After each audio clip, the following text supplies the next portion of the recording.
Hello students, welcome to Kenny's Educare. Today in the session of class 6th history, we will be reading and learning about what books and burials tell us. ये chapter number 4 है और इसमें हम पढ़ेंगे कि books और burials जो archaeologist को या historians को मिलता है वो हमें बताते क्या हैं. Okay? And we will do this chapter in two parts and today we're going to start with part number 1.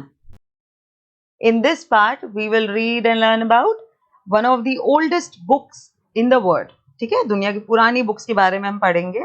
Then we will be reading about few languages, okay, जिसमें Sanskrit will be a very prominent language. We will read about family of languages, Sanskrit and other languages.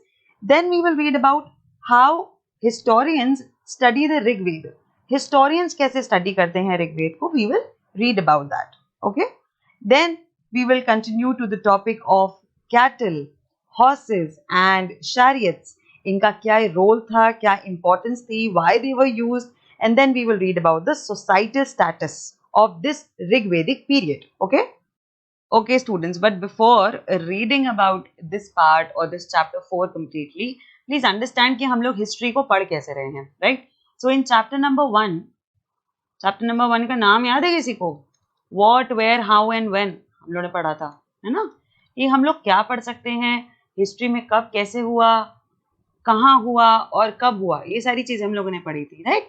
So basically we were taking the subject और the discipline of history as a whole. Discipline of history हम लोग ये देख रहे थे कि हम लोग पास्ट में पढ़ क्या सकते हैं, है ना?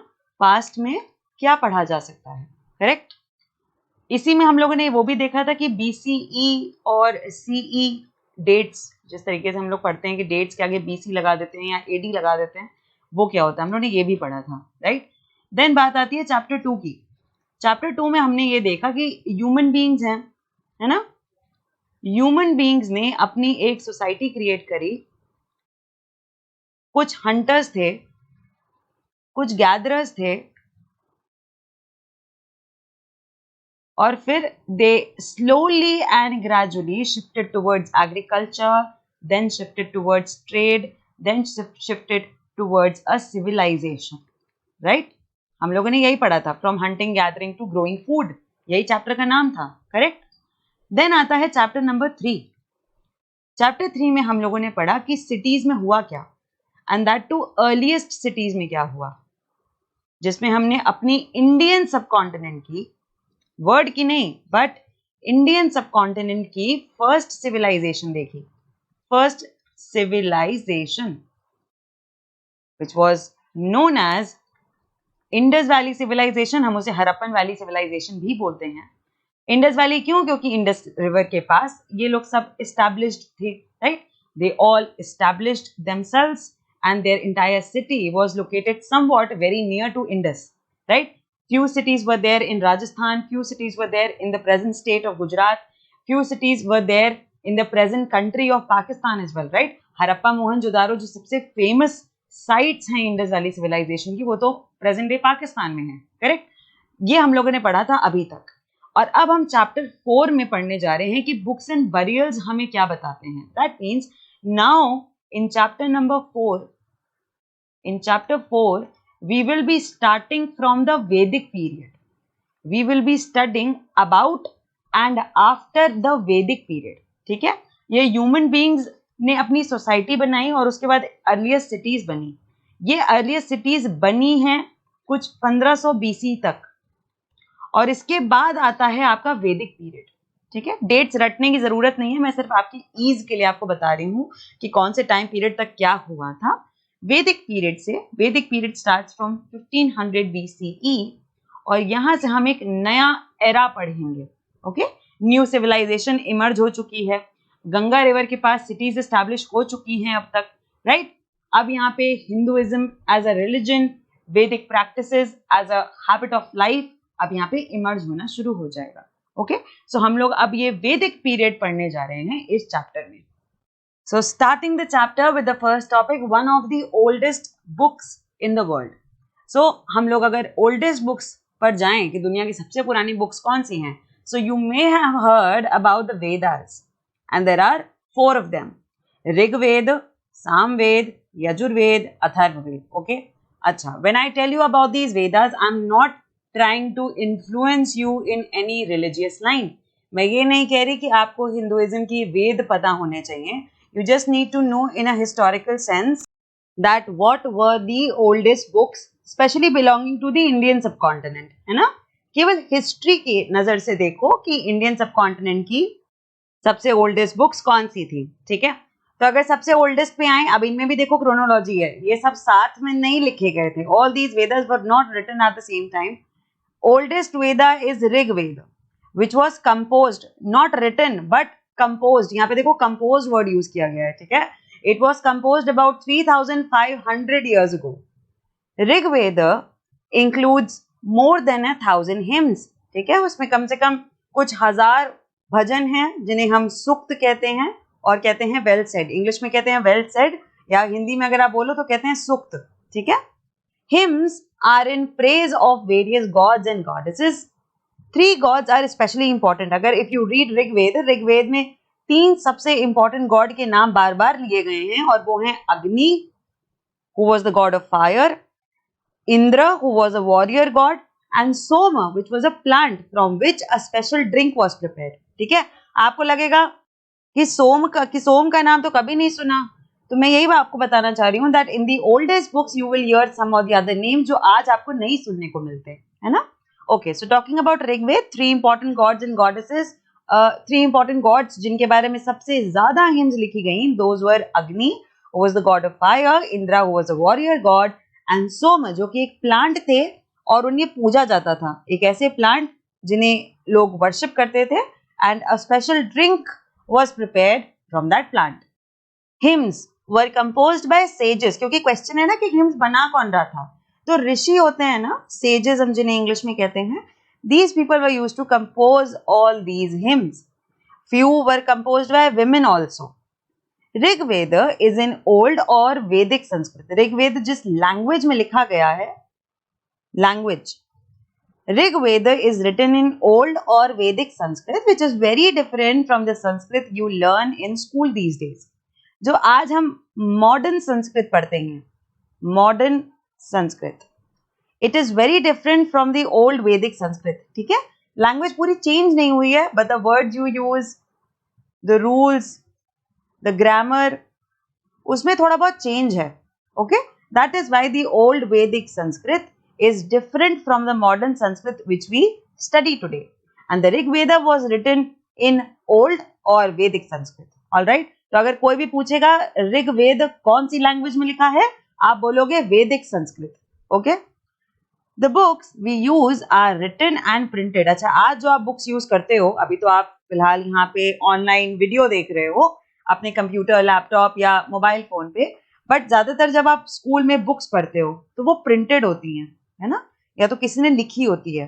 But Rigveda was recited and heard rather than red.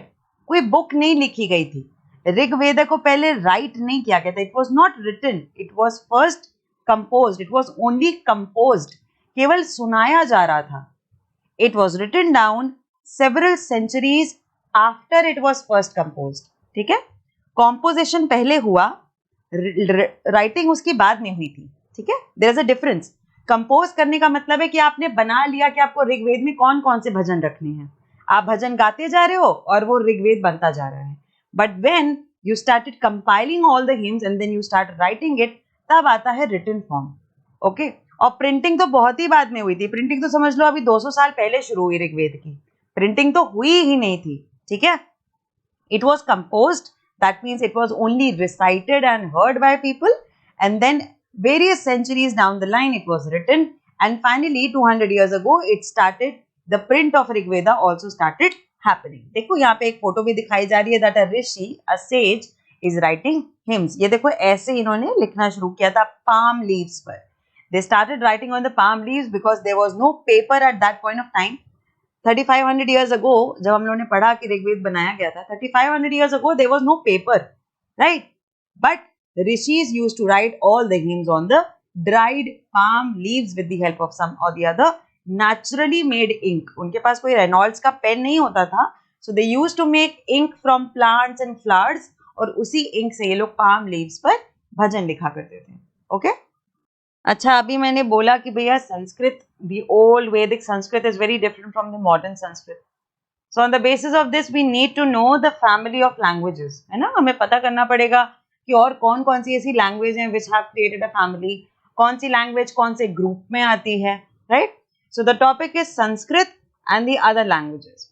Now coming on to this, part of a family of languages is Indo-European, which consists of below languages. अगर हम Indo-European family की बात करें, the family of Indo-European languages, तो उसमें आती हैं Assamese, Gujarati, Hindi, Kashmiri, Sindhi.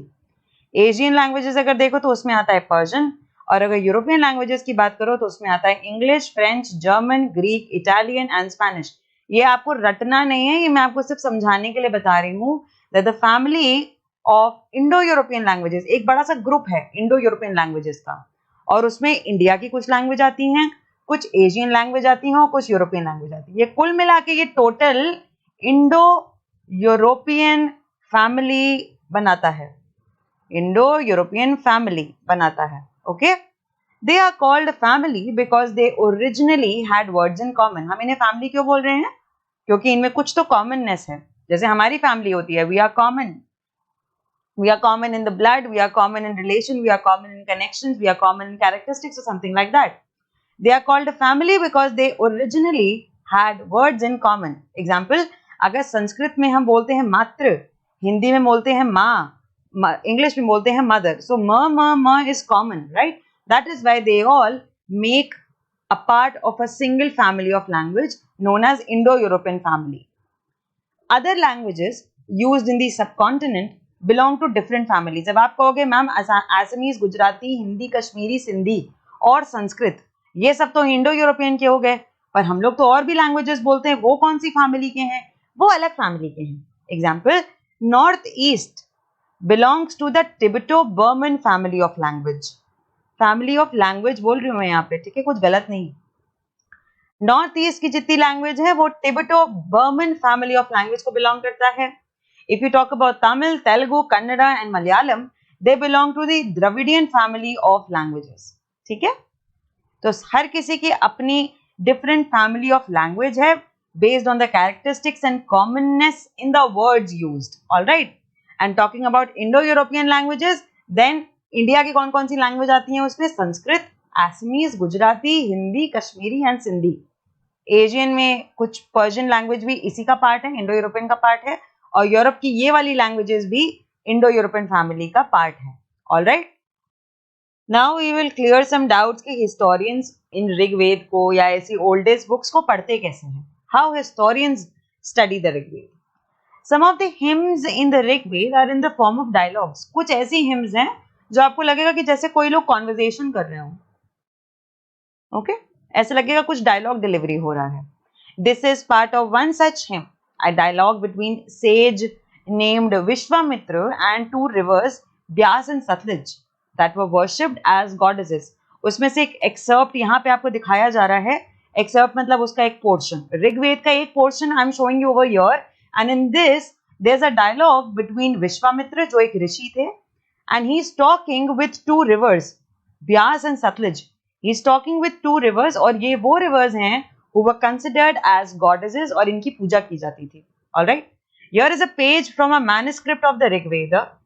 This manuscript of the Rig Veda on birch bark was found in Kashmir. Kashmir में ये birch मिला था, मैंने आपको बताया था palm leaf की birch पर ये लिखा जाता था because there was no paper at that point of time. So this manuscript, this birch bark was found in Kashmir, and about 150 years ago it was used to prepare one of the earliest printed text of Rig Veda as well as English translation. Now it is preserved in a library in Pune, Maharashtra. 150 साल पहले ये मिला था और इसी का use किया गया था while people were trying to print the Rig Veda. जब प्रिंटिंग की जा रही थी ऋग्वेद की, तब इस एक्सर्प्ट का, इस बर्च का यूज भी किया गया था। All right, now this birch is preserved in the library of Pune. Historians point out that this hymn, ये जो हिम यहाँ पे दिखाई जा रही है, it was composed in the area where these rivers flow. ये वहीं पे हिम्स लिखी गई जहाँ पे ये रिवर्स फ्लो करती हैं। वेरी वेरी ऑब्वियस राइट, कि Beas and Sutlej were flowing, और विश्वामित्र शायद यहाँ बैठे होंगे and he was talking to these rivers. They also suggest that the sage lived in a society where horses and cows were valued animals. That is why the rivers are compared to horses and cows. Him में जो him लिखी गई है उसमें the rivers Byas and Satluj, they are compared to horses and cows. और आपको पता है कि रिवर को तो गॉडेस माना गया था, है ना. अभी हम लोगों ने बताया that these rivers were considered as goddess and they were worshipped. So if rivers are getting compared to horses and cows, that means horses and cows were valued animals at that point of time. बहुत value होगा इनका, बहुत ज्यादा importance होगी इनकी, तभी तो goddess को इनके साथ कंपेयर किया जा रहा है, right. That is why the rivers are compared to horses and cows, because horses and cows were valued animals in the society. Other rivers, especially the Indus and its tributaries and the Shravasti, or you can Saraswati, are also named in the hymns. और भी rivers का नाम लिया गया है, केवल Beas and Sutlej नहीं. The other rivers named in the Rig Veda are Indus and all its tributaries and the Saraswati. इनका नाम भी ऋग्वेद में mentioned है. Very important fact, Ganga and Yamuna are named only once in the Rig Veda. Rigveda में केवल एक बार गंगा का और एक बार यमुना का नाम लिया गया है. All right. The other time, the writer or whosoever composed the hymns have used the names of the rivers such as Byas and Satluj, which are a tributary of Indus. और इंडस का खुद का नाम भी लिखा गया है और सरस्वती का नाम भी लिखा गया है. Now the question comes up, Indus की ट्रिब्यूटरीज आपको ढूंढनी है, ठीक है. इंडस तो आपको चलो पता है, we read in the Harappan civilization also that Indus river used to flow from that side, जिसको हम सिंधु बोलते थे, ठीक है. Now you have to name the tributaries of Indus. I will tell you, but at the end of this part. But you have to find it till then. चलो अब पढ़ते हैं cattle, horses and chariots के बारे में, क्योंकि यही वो चीजें हैं जो हमें बुक्स के थ्रू पता चले, burials के थ्रू पता चले. All right. Many prayers, Rig Veda, for cattle, children, especially sons and horses. बहुत सारी prayers लिखी गई हैं ऋग्वेद में cattle के लिए, children के लिए, especially son और horses के लिए. अभी हम लोगों ने पढ़ा था that horses and cows were valued animals in the society, right? And now it's very clear कि अगर किसी के लिए prayers लिखी जा रही हैं वेद में, then that means कि इनकी बहुत value होगी, correct? Horses were yoked to chariots that were used in battles which were fought to capture the cattle. ठीक है. ज्यादातर ऋग्वेदिक टाइम में वॉर पता किस लिए होता था? कैटल के लिए. ये इतना वैल्यूड एनिमल था that people used to fight over it, कि जो भी बैटल जीत जाएगा वो उसे वो कैटल मिल जाएगी. या आपके पास अगर पूरा एक ग्रुप है काउ का, if you have this complete herd of cows and if two kings are fighting with one another, तो जो भी बैटल जीत जाता था हर्ड उसकी हो जाती थी पूरी, ठीक है. Battles were also fought for land which was important for pasture, ठीक, and for growing hardy crops that ripen quickly such as barley. Battles land के लिए भी लड़ी जाती थी, that if you will win you will capture this land, if I will win I will capture this land, okay. और फिर उस land को pasture के लिए use किया जाता था, और maybe it was used for agriculture as well, ठीक है. crops उगाने के लिए भी use किया जाता था, such as barley. evidence हमें ये show करते हैं, dead remains of plants हमें ये show करते हैं that barley was a very famous crop of the Rigvedic period. Rigvedic period में barley एक बहुत ही important और बहुत ही common crop था जो उगाया जाता था. Some battles were fought for water also and to capture people also, ठीक है. जिसको जिस चीज की जरूरत होती थी वो उस चीज के लिए battle कर लेता था. If the two kings wanted cattle, they fought over cattle. If two kings wanted land, they fought over land. If two kings wanted water, they fought over water. जिसको जो चाहिए होता था वो उसके लिए लड़ाई कर लेता था, ठीक है. Some of the wealth that was obtained was kept by the leaders. Some was given to the priest and the rest was distributed among the people. जो भी wealth battle के बाद जीता जाता था, leaders उसे रख लेते थे. कुछ leaders खुद के पास रख लेते थे. Some part of it was given to the priest and the rest of the wealth you have accumulated were distributed among the people. Some wealth was used for the performance of yajnas also. Yajna मतलब यज्ञ, ठीक है. यज्ञ करने के लिए भी बहुत सारा वेल्थ यूज कर लिया जाता था, और may be for the sacrifices in which offerings were made into the fire. These were meant for gods and goddesses. आप जो भी ऑफरिंग फायर में डालते हो, ऐसा माना जाता है that all the offerings are going to god and goddesses. ठीक है. Offerings could include ghee, grain and in some cases animals also. कभी कभी ऑफरिंग में आप एनिमल भी दे देते थे, बलि चढ़ा देते थे. आपने कई बार सुना होगा पुराने जमाने में लोग, specially the kings, used to sacrifice the animal. Buffalo का सर दे देते थे या किसी और एनिमल का ऐसे सैक्रिफाइस कर देते थे. And all these offerings used to go directly to god and goddesses, ऐसा माना जाता था. ठीक है. ये एक माइथोलॉजिकल बिलीफ है लोगों का कि जो भी हम ऑफरिंग फायर में देंगे, that entire offering will go towards God and goddesses.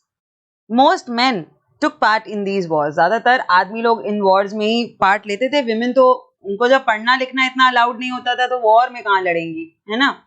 There was no regular army. ठीक है. जैसे ये मुगल्स की आर्मी है, मौर्यंस की आर्मी है, गुप्ता एम्पायर की आर्मी है. अब आप कहोगे ये सब क्या है. कुछ एम्पायर्स और कुछ किंगडम्स होते हैं. आपने इनके बारे में पढ़ा नहीं है बट सुना होगा, है ना. मुगल एम्पायर, बाबर, अकबर, इन सब की अपनी एक रेगुलर आर्मी होती थी. आज जैसे इंडिया की अपनी एक रेगुलर आर्मी है ना.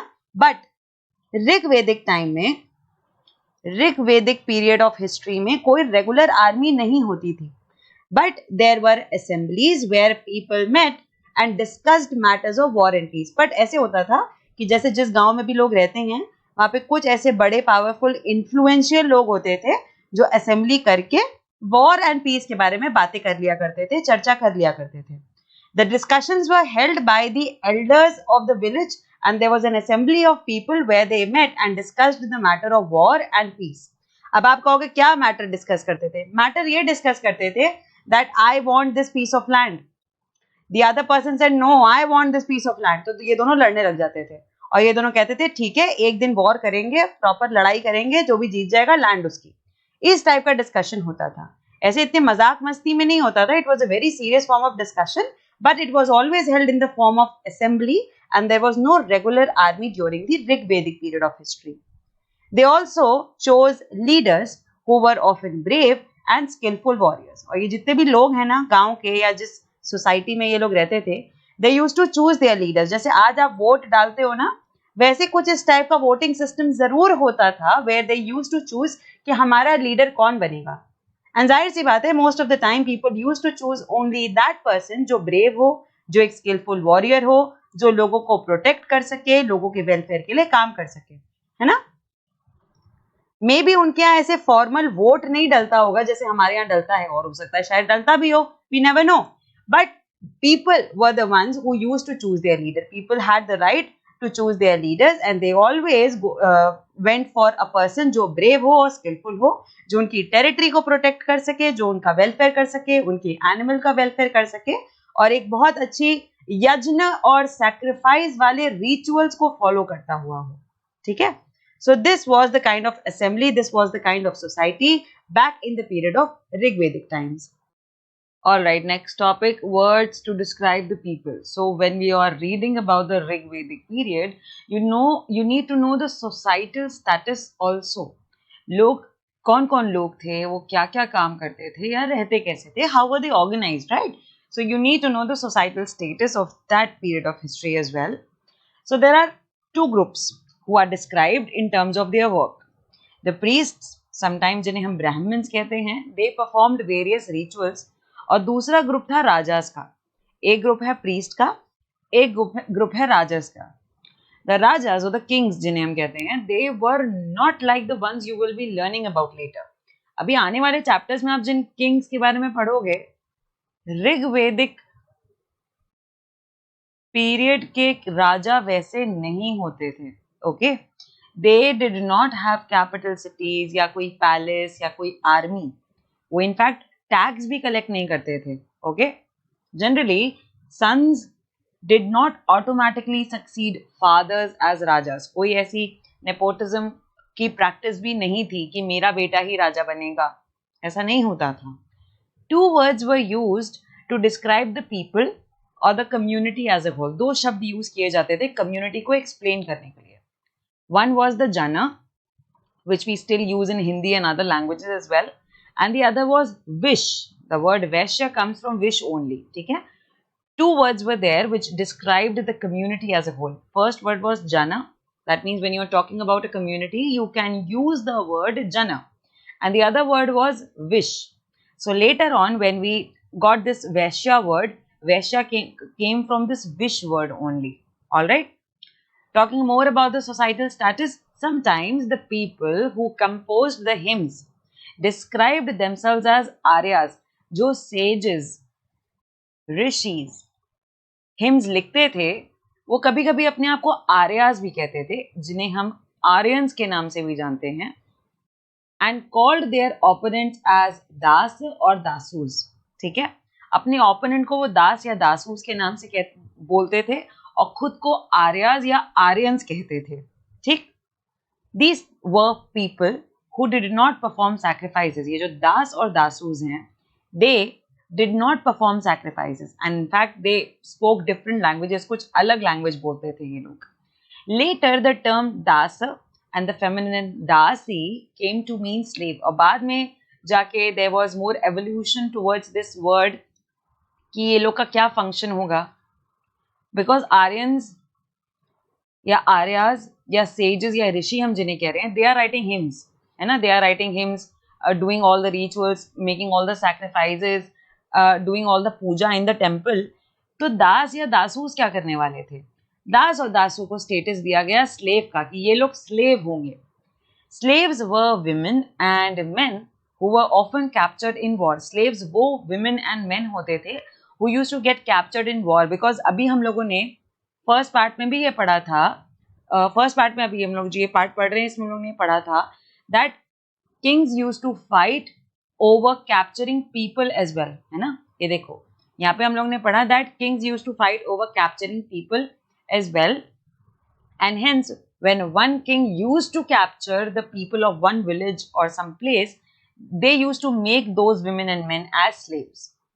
They were treated as property. बहुत बुरी हालत थी, बिल्कुल प्रॉपर्टी की तरह ट्रीट किया जाता था. Who could make them do whatever work they wanted. Slave से हर वो काम कराया जाता था जो ओनर चाहता था. If they wanted their shoes to get polished, their utensils to get washed, their palace to get clean, if they required their queens to get served, everything. Slaves were meant to do everything the owners asked to do. While the Rig Veda was being composed in the northwest of the subcontinent, there were other developments elsewhere as well. Rig Vedic period, जब सारी establishment, Rig वेद का composition, पूरी society का अपना administration, अपना living style एक north west portion में चल रहा था इंडियन सबकॉन्टिनेंट के.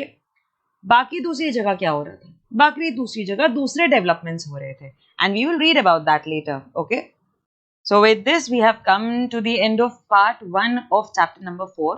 Okay, happy learning, revise well, and I will see you in the next part. But उससे पहले एक काम करते हैं, थोड़ा सा रिविजन कर लेते हैं कि पार्ट 1 में पढ़ा क्या था. ठीक है, so we started with one of the oldest books in the world, जिसमें हमने ये देखा that Vedas were the first books in the Indian subcontinent. ये सबसे ओल्डेस्ट बुक्स हैं, जिसमें we read about the 4 Vedas, Rigveda, Samaveda, Yajurveda and Atharvaveda. हमने ये भी देखा that they were composed about 3500 years ago. Written नहीं है, अभी केवल कॉम्पोजिशन हुआ था इनका, and various hymns, 1000 hymns were written in it. Rigveda में सबसे फेमस गॉड थे अग्नि, इंद्र एंड सोम. मैंने आपको चैप्टर के स्टार्ट में एक क्विक रिकैप भी दिया था कि हम लोग कैसे एरा वाइज स्टडी कर रहे हैं. सबसे पहले हम लोगों ने हिस्ट्री का पोर्शन देखा, right, that what, where, how and when हमने स्टडी किया था. देन हमने हंटर गैदरर्स कैसे एग्रीकल्चरलिस्ट बने हमने ये देखा था. And then we studied the earliest cities, especially focusing on the Indus Valley civilization. और अब हम चैप्टर 4 में वैदिक पीरियड पढ़ रहे थे, जिसमें ओल्डेस्ट बुक्स के बारे में हमने सबसे पहले पढ़ा. Then we read about the hymns, कि हिम्स को सेजेस ने लिखा था, कुछ विमेन सेजेस भी थी जिन्होंने इसको लिखा था. एंड वी रेड कि इन्हें कंपोज पहले किया गया है और लिखा बाद में गया था, correct. Then we read about Sanskrit as a language, that Sanskrit is a part of Indo European family of languages. हमने और भी फैमिलीज देखी थी, Tibeto Burman family and Dravidian family of languages. Then we read कि हिस्टोरियंस ऋग्वेद को कैसे पढ़ते हैं, right. Then we read about how Vishwamitra was talking to two rivers Beas and Sutlej. Horses and cows had a good value in the Rigvedic period. Then I asked you कि Indus और उसके tributaries आपको पता करके आनी है, करेक्ट. सो इंडस की tributaries क्या होती हैं? जीसस क्राइस्ट रोज बिफोर सनराइज. आप कहोगे ये क्या लिख रही हैं मैम आप? मैं बताती हूँ अभी. J for Jhelum, C for Chenab, R for Ravi, B for Byas, S for Sutlej. इससे आप कभी नहीं भूलोगे कि इंडस की ट्रिब्यूटरीज क्या हैं. यही इनका करेक्ट ऑर्डर भी है, क्योंकि पहले झेलम आती है, फिर चेनाब, फिर रावी, फिर ब्यास, फिर सतलज. ठीक है. Indus and it's tributaries. Jhelum, Chenab, Ravi, Beas and Sutlej ये उसकी ट्रिब्यूटरीज भी हैं. ठीक है. देन वी ऑल्सो रेड कि गंगा यमुना का केवल एक बार नाम लिया गया है ऋग्वेद में. After that, we read about the practice of cattle, horses, and chariots. That how kings used to fight over cattle, over land, and sometimes they also fought for water and to capture people as well. Right? Then we read that when they fought a battle and whosoever won, तो वो wealth को use कैसे करता था? Wealth was taken up by leaders, sometimes by priests as well, और कुछ पैसा लोगों में बांट दिया जाता था. Wealth was also used for yajnas, है ना, सैक्रिफाइसेस करने के लिए. जो भी फायर में ऑफरिंग की जाती थी that went to god and goddesses. There was no regular army, है ना, असेंबली होती थी लोगों की, and then over there they used to decide and discuss about the matters of war and peace. Okay, and people had the choice to choose their leaders. And then we read about the societal status, कि society में कौन कौन रहता था, कौन कैसा काम करता था, right. We read about the slaves, the das, dasis, and their status in the society. Okay.